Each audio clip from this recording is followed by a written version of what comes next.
Njyewe nabayeho mu buzima nywa amazi y'inzoga, amazi y'itabi, ibyo bintu. Noneho ukabaho unywa itabi.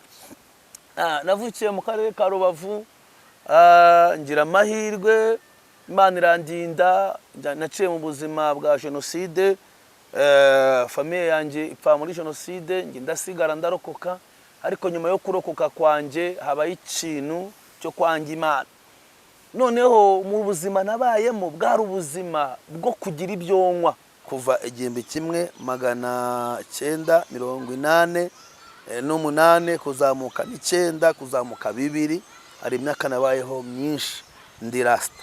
Natunze direde zigeze ku mugongo, abantu b'igisenyi barabizi, abantu b'Irubavu baranze. Ariko ava yuko mpura na Kristo, ubuzima nabayemo bwari ubuzima budafite Imana, bwari ubuzima buri mu gahinda n'umubabaro. Ngira ngo abantu babarescape murabizi, abantu bahuye n'iki kigeragezo murabizi. Hari igihe umuntu no habaho nta wundi muntu afite yabwira, nta wundi muntu afite wamwitaho, nuko twakuze. Hari ibintu bituvuna kuko tudafite Kristo. Navunikaga nk'urumogi kugira ngo sinzire, navunikaga nkwa John kugira ngo sinzire, ariko umunsi naciye Yesu nk'umwami n'umukiza, ubuzima bwanjye bwarahindutse. Nahoraga ndi gucoma, nahoraga ngura sangrene, ariko nta munezero. Narakundanye n'abakobwa yewe, ariko nta cyiza na kimwe nigeze mbona muri ubwo buzima. Icyiza nabonye ni kimwe, nakibonye muri Kristo Yesu. Niba hari ikintu nirukanye mu buzima bwawe mu izina rya Yesu, n'umuka wo kwiganyira. Ko kwiheba ni ikintu kibi cyane kiba mu buzima bw'umuntu. Iyo umuntu afite kwiheba nta nzoza agira, iyo umuntu afite kwiheba nta munezero, nta byishimo.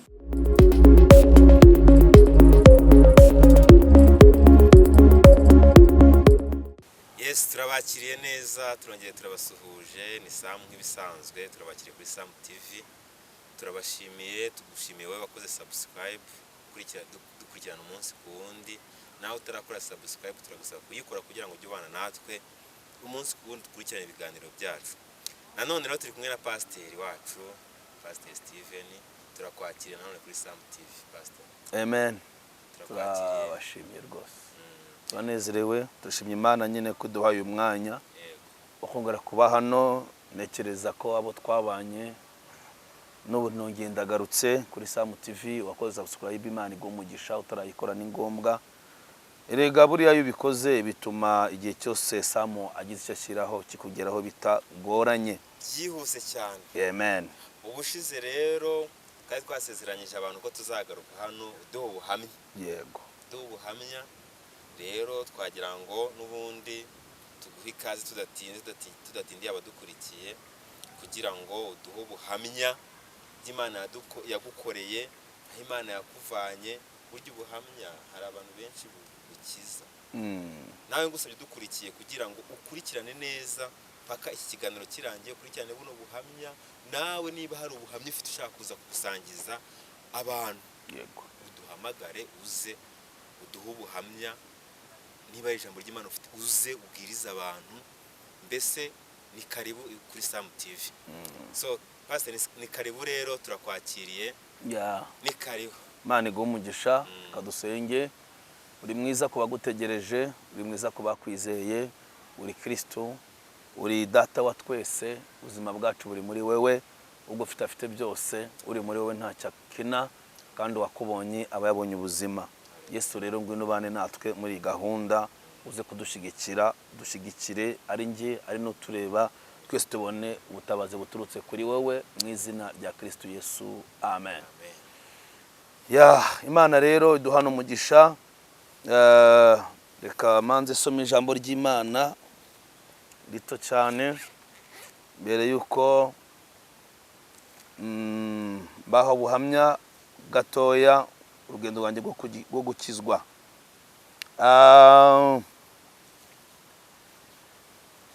Bibiliya iratubwira mu gitabo cya Yohana ibice 4 murongo wa 13, biravuga ngo Yesu aramusubiza ati, umuntu wese unywa aya mazi azongera kugira inyota, ariko unywa aya mazi nzamuha ntazagira inyota rwose iteka ryose, ahubwo amazi muha azamuhindukiramo isoko y'amazi idudubiza kugeza mu bugingo buhoraho. Imana idufashe. Impamvu ze ngo Yesu yaravuze ngo unywa y'amazi. Njyeho nabayeho mu buzima nywa amazi y'inzoga, amazi y'itabi, ibyo bintu. Noneho ukabaho unywa itabi.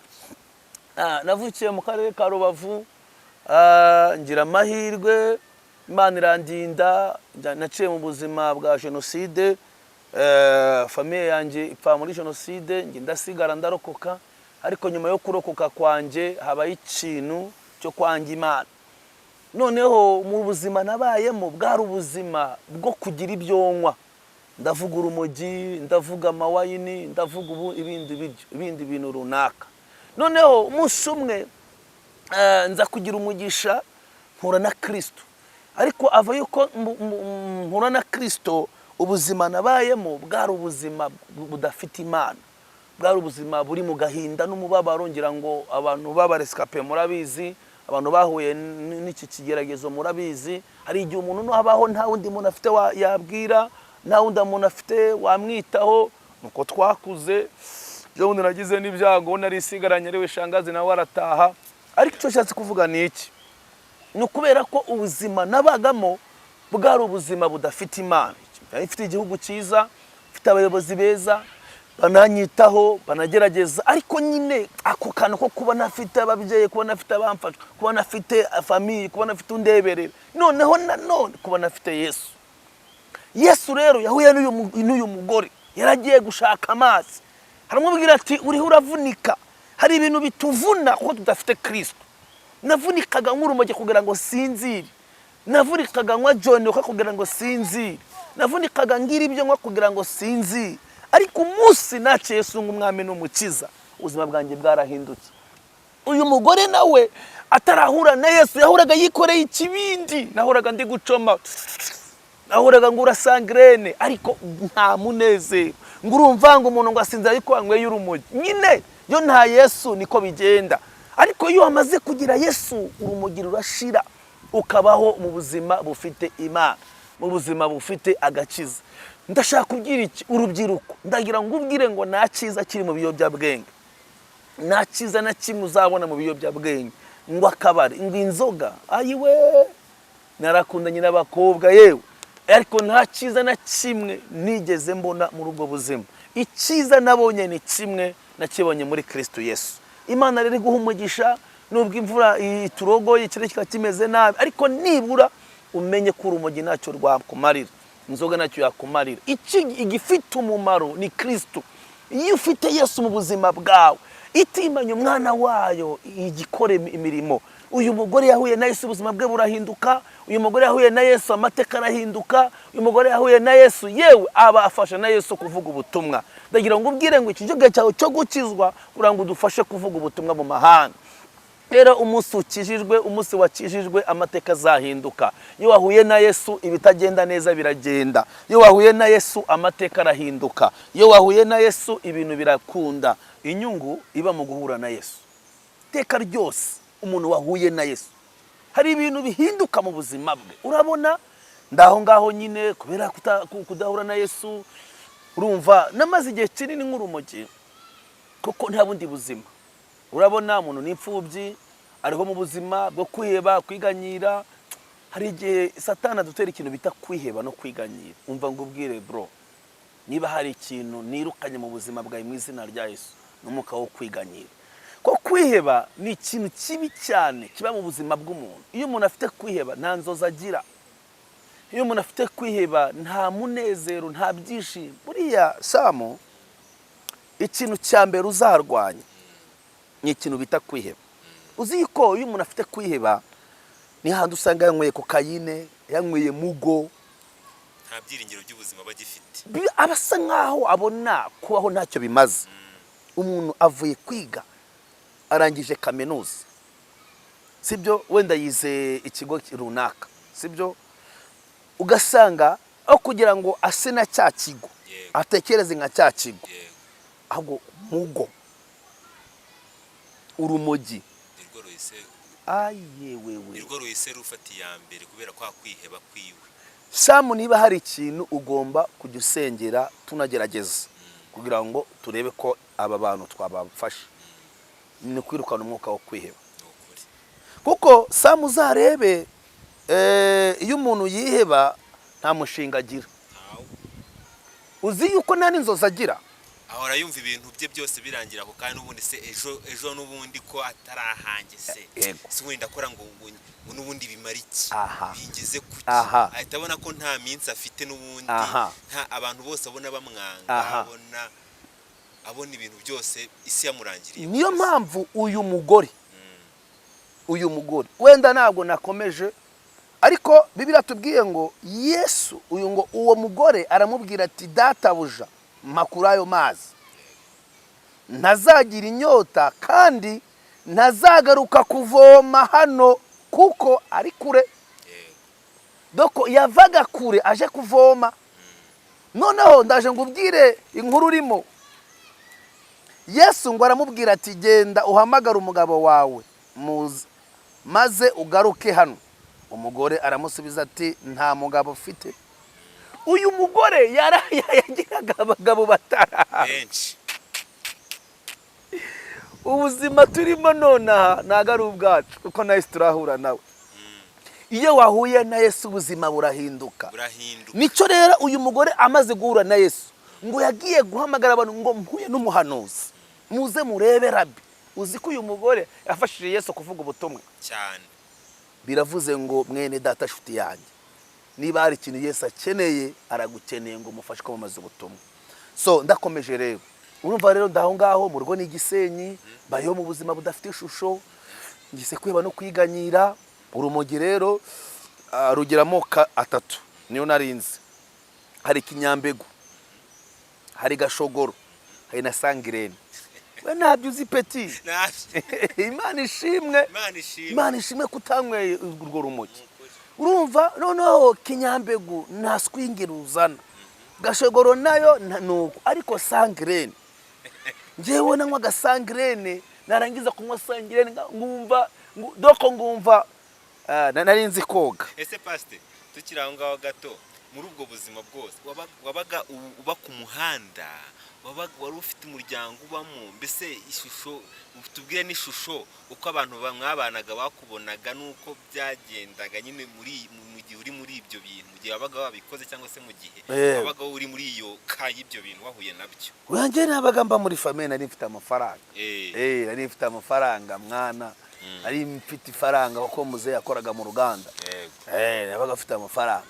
Ariko ahubwo inzozi hanzuzi nagiraga zejo hazaza. Nako nabaga ku muhanda, nabaga wewe nuko utazi nko muri 89 muri za 2 ngiye nabaga nambaye amawangreri kabisa, panaro bita wangreri. Hari panaro zigeze kuza zifitana agapapuro inyuma yitse ngo Levis wangreri. Sizo panaro twambaraga peti. Izi nkweto ngo na My Force. Twitwamagaza imwe zifite ibintu hano bizamuze bikase kabisa. Turi abantu bakaze ngo Ray-Ban. Doko hari ibintu nyine urubyiruko uyu munsi rukora twe twaciyemo icyo. Niyo mpamvu sinzi kubreminga umuntu uri mu kintu runaka. Niba umwana rwose mubyeyi nawe ngurikiranye, niba ukuru umwana kuza gakosa wimujugunya mwegere, kubera ko ndakurahiye ukuri.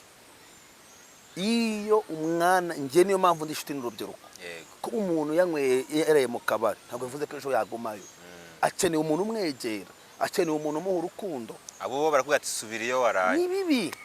Wacana urananiye oya, reba ukuntu usare ukusigaye oya, umuntu ajya ahinduka brother. Ndagira ngo ubwire ngo nari umusirimu ariko ikintu bita urumogi. Ikindi kintu cyandanze muri ubwo buzima nta nzozi, nta ejo nagiraga. Buriya reka ngo ubwire brother, ntugatakaza inzozi. Intego yawe, ikintu imashaka kugukorera ntabwo kiri hanze yawe, kiri muri wowe. Icyo ushaka kuba cyo ntabwo kiri hanze yawe, kiri muri wowe. Ikindi ntukajye wigira ku bananiwe, ujye wigira ku bashoboye. So ikigerezo cyose uko cy'abakingana cyose ikikagukure ku Mana. Ubukene n'ubukire biraturanye cyane, gukira no gukena biragendana. Ahubwo intego ni iyi, urashaka kujya he, urashaka kuva he, n'iki wumva wifuza. ibyo byose nta Yesu urimo ntacyo nta uzagera. mumaro. Amafaranga atarimo Yesu ntagira garanti. So ubuhamya bwanjye ndakubwira ngo ibihombo byose nahuye nabyo nuko ntigeze ntunga Yesu kare. Iyo nza kugira Yesu kare ndakurahiye ukuri mba mfite ubuzima n'uyu munsi. Ariko kubera gutinda no kutemera, hari n'ukuntu umuntu atemera ntakanaga Yesu. Iyo Mana se nangwe ntimugakaga. So ni injuga mwana. Tebyo kuvuga ngo Imana. N'ubu hari abantu bakibihakana batayemera bameze nk'uko wari umeze icyo gihe. Yes. Ariko ntuzabacireho iteka. Igihe kizagera. Buri wese agira igihe cye. So ubuzima rero nabayemo bw'ubwo buzima bwo kunyura umugi, bwo kudakizwa, bwo kudasenga, bwari ubuzima bufite agahinda n'umubabaro. Ariko ndashima Imana ko uyu munsi Yesu yampinduriye ubuzima. Amen. Uyu munsi namakiye ng'umwami n'umukiza. Iyo mpamvu ijambo rimbwira ngo niwizeze umutima ukatuza akanwa uzakizwa. So ijambo rirambwira ngo ubwo itimanye umwana we w'ikinege izabite kumuduha n'ibindi byose. Iyo wakiye Yesu ubuzima burahinduka. So reka wenda mvuga utu tuntu nka dutatu tuzakomeza ikindi gihe. Ikintu cya mbere kiranga umuntu udafite Yesu ni umubabaro, ni agahinda, ni ukwiganyira, ni ukwiyanga, ni ukutikunda, ni ukutigirira icyizere. Nubwo buzima nabagamo, ejo nzapfa, ejo nzapfa, ejo nzapfa, ejo nzapfa. Ikindi cya kabiri kiranga umuntu udafite Yesu ahora mu kabari, ahora nk'ibiyobyabwenge, izo zamugo, izo sangrene ndi kukubwira, ahora abona nta bundi buzima buhari. Noneho hari ikindi kintu cyerekana umuntu udafite Yesu. Buri munsi ahora mu makosa adashira. Kubera iki? Ahora mu bintu by'ibigare. Bagiye bamanutse, bazamutse, bagize gute? Kubera iki? Nta ntanga agaciro. Igihugu cyamuhaye uburere ariko arabyana. Umuryango wamuhaye uburere ariko arabyana. Nshuti muvandimwe ungurikenye kuri Sam TV. Nagira ngo ubwire ngo warukenewe kugira ngo wumve iki kiganiro kandi uhitemo kwakira Yesu. Uyu munsi ndi umupasiteri. Iwacu na pasiteri wabayeyo cyane. Iwacu nta murokore wabayeyo. Ariko kubera ineza y'Imana, kubera ko wemeye ugahindukira. Yego. So ushobora guhita wibaza ati se none pastor wahuye na Yesu gute? Byagenze bite? Ndifuza ko nitugaruka ariko nzababwira uburyo nahuye na Yesu. Nge narapfuye ndongera ndazuka. Nzakubwira noneho nahuye na Yesu bigenze gute. Warapfuye urongera urazuka. Yego. Byanya byose bindi bajya bavuga ngo umuntu arapfa akazuka. Nzabikubwira ko nahuye n'Imana. Ni naho nakirijwe. Naho nahuye n'imbaraga zizura, imbaraga zihindura. Ndavuga Yesu koko nahuye nawe. Ntago ari igipindi, ntago ari kuvuga ngo Imana ya Eliya na Isaka na Yakobo, no, Imana ya Steven. Yesu ni umwami wanje. Yangiriye neza, yanguye kure, yarandokoye, yanguye mu rupfu. Rupfu vuga nikize. Ego umuntu afite Yesu aba yarapfuye. None ngewe si ibyo rero. Nahuye n'impamvu ituma mpfaho. Batangaza aratanga. Urapfa nyagupfa barabika. Samu muri parite ya gatatu tuzabibabwira. Mana yaje. Tuzabwira mu mateka. None dukurikiranye rero ndagusaba ukore subscribe kugira ngo utaha uzumve ubuhamya neza none ukomeze tubwire pastor. Tuzabibabwira. So ndagira ngo tubwire kugeza aho ngaho wapfiriye. Ubuzima bwanjye ni ubuhamya, ni ikigisho, ni intorerwamo. Niyo mpamvu njyambwira umuntu ngo wipfisha umwanya wawe Imana iguhaye ukoreshe. Kuko ejo nibihinduka bizabibaye bibaza. So rero ndagira ngo muvandimwe, ikintu cya mbere nakwingingira mu izina rya Yesu no gutunga Yesu. Amen. Iyo ufite Yesu ugira ejo hazaza, ugira intumbero, ugira intego. Kabiri, kutarekura intego yawe. Ntuzemere nubwo imisi guhinyuza ngo urekure icyo Imana yakuvuzeho. Icyo wacyakira ryari, wacyumva ryari igihe ufite Yesu mu buzima bwawe. So ndumva rero tuzagaruka tukubwira ni gute twahuye na Yesu. Nabayo mu buzima kuva 1988 kuzamuka 9 kuzamuka 2 ari imyaka nabayeho myinshi ndi rasta. Natunze direde zigeze ku mugongo, abantu b'igisenyi barabizi, abantu b'irubavu baranze. Hari abantu baze ubuhamya bwanyu, abantu bagiye bangurikirana kuri CC Ministry cyangwa se Kamba Karovari TV barabizi. Hano ubuhamya buhari, n'ubuhamya bw'ibyambayeho. ariko ubuzima bwanjye umunsi bwahuye na Yesu direde nazikuyeho nabyo nzayibabwira. Umugambi w'Imana urakomeye cyane. Sivuze ko ufite direde nk'urumogi, oya, hari umuntu uzigira uzikunze kubera icyo ashaka. So ariko nge nazigiraga uko nazikundaga, ariko nibyamuzaga no gucoma. So njya mbwira abantu ngo n'ubu ndacyari rasta. Rasta ni iki? Mbo batwigishije ko n'umuntu ufite umutima mwiza, urukundo. Pastor, hari akantu ntaguciye mu ijambo. Hari akantu nge nashaka kumenya mfitiye amatsiko. Ubundi wabaga muri famiye ufite amafaranga wikorera buri kimwe, ariko hari ishusho ubundi uba mu bantu cyane ko ntago ari mu rugo wabaga muri famiye, mwagiraga icyo mufana, kandi iyo umuntu aba muri famiye bisaba kugendera ku mategeko y'urugo arimo. Oya ntujye kure. Icyo gihe byabaga bimeze bite? Jewe nta mategeko y'umuntu agenderagaho. Nabaga nafata getu, nabaga nabaga aho ushaka. Nje nta n'umuntu wamenyaga ahantu mba. Ntabwo bakubangamiraga se mu gihe. Jewe ntago nabanaga n'umuntu. Nakundaga kuba ahantu runaka hanje mfite getu, nabaga mfite ahantu twahitanga ahangaha ni kwa General. Yewana. Ahangaha ni kwa Bob Marira, hani kwa Rasta. Urumva? So rero twabaga hari ukuntu umuntu yiremyemo ubuzima bumeze nka hari ngingwe intare burangundi intare cyane urakabaho ari nanjye nagandaga meze nk'intare. Urumva? So rero ubwo ubuzima nabaga afite amafaranga ubango nabagaho ushaka mu kirere shaka, niba ari Musanze ni Musanze, niba ari hehe ni hehe, doko nabaga ikindi ahantu hose nabaga abantu twahuraga nagerageza go buryo bose mbahindura bakabishuti zaje. Yego. Ubwo nabigishaga kumukira. Abigishaga babaga bagukura, numva hari icyo bagukurikiragaho. Nabigishaga gucoma. Uyu munsi rero intego yanjye niyo guhindura abantu. Wa mwanya nabwiye abantu ko Yesu Imana uyu munsi ndomva ari guhindura abantu. So reka rero mbasabira umugisha, tuzakomerezaho. Ni Pastor Steven, tukora hano muri Dezami. Ushaka kumamagara wamamagara rwose, twasengana.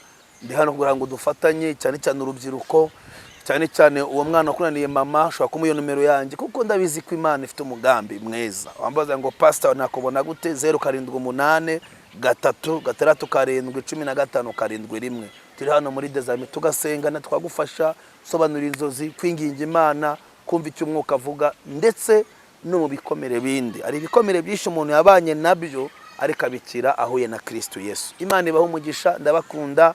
Nakagaruka kuri Sam TV, utarakora subscribe giza kuyikora, share na comment, ugasharinga. Nakagaruka kuri Sam TV, ndabakunda. Imana ibaho umugisha. Murakoze cyane Pastor. Nagira ngo abantu badukurikiye nkuko Pastor yamaze kubivuga, kora subscribe. Ndakwinginze none ongera ukore subscribe. Hano kuri Sam TV tubafitiye byiza byinshi buri munsi.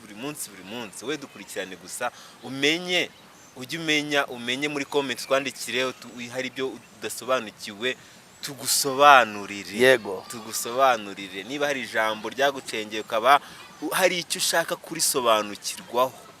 Pastor, ndashaka ubutaha tuzaza, hari inkuru nshaka ko hari umuntu ejo wundi wambwiye ngo tuzamusobanurire kuri ari amateka ya Yozefu, arayumva ariko nyine ntago abikurura ngo abishyikiye. Kiriya gitabo urugendo rw'uburyo cyabayeho kuva mu bwana bwakura kugeza igihe agere kwa Potifari, uzigihe Imana. Urugendo rwe hari abantu babwumva nyine bakabyumva gutya ariko ntibasobanukirwe cyangwa se ngo babashe kumenya n'inyigisho irimo aho ngaho icyo bya bishatse kuvuga. Turahari ngo tumufashe. Murakoze cyane rero, nakagaruka. Imana ibaho umugisha. Ndagira ngo ubwire ko uyu mugore wahuye na Yesu amateka yarahindutse. Ndakwifuriza ko wahura na Yesu. Mana ashyigikira umwana wawe ahure na Kristo, umwuka w'Imana mugenderere, ubuzima bwe buhinduke, kandi abahuye na Kristo bameze neza, bafite ibyiringiro, bafite ubuzima. Abantu bahuye na Kristo Yesu barakomeye. Muri Yesu harimo ubuzima, muri Yesu harimo amahoro, muri Yesu dukire bikomere. Muri Yesu uyu mugore ntabwo yongeye kuza kuvoma. Muri Yesu uyu mugore yahinduriwe icyerekezo, akorwaho igitutsi yari afite. Mana ashyigikira umuntu wese ugiye guhura na Kristo. Umucyo w'Imana barasire, kandi imbaraga z'Imana zibatwikire. Muzahinge mweze, muzorore mutere imbere, mucuruze mwunguke, mukabura zabane namwe, kandi abatuzongera guhura muzabe mufite amashimwe aruta y'uyu munsi. Mbisenze nizeye mu izina ry'umucunguzi wanjye Yesu Kristo. Amen. Nakagaruka mwari kumwe na Pastor Steven. Imana ibaho umugisha kuri Sam TV. Shalom.